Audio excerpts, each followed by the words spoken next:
Hey everyone, in this video I'm going to show you how to post a YouTube video onto your Canvas course. But I also wanted to show you first that it could show up a couple of different ways.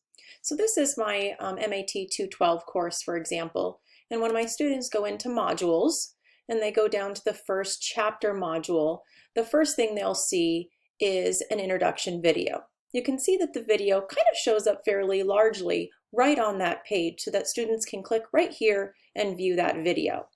Now, in the lesson video pages that I've created for the sections, the videos now show up a little bit smaller. That's because I've posted them a little bit differently than the larger video. So depending on how you want your videos to be seen is how you're going to post them on your Canvas pages.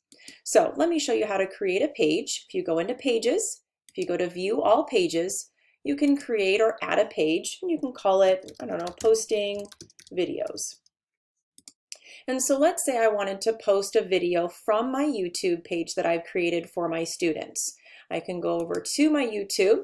You can see that this is the video that I want to post. I can go to Share, and then I can copy this YouTube link.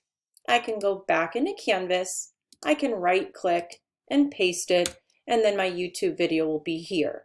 So if I save this, what'll happen is it will show up as a smaller video on this page. Let's say you didn't want the smaller version, you wanted the bigger version though of this video.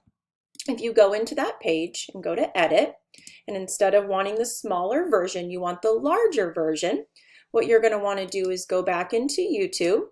You're going to want to click that Share option, but instead of copying the link, you're going to want to choose this Embed option. You're going to go over to Copying this embedded code.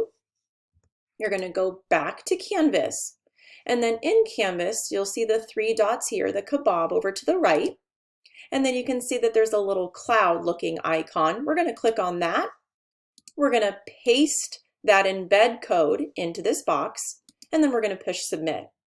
You can see now that once I've saved it, the different versions of this video. The smaller version when I just pasted the link, or the larger version when I embedded the video into my Canvas page. So you might have a preference either way of how you want your videos to be shown.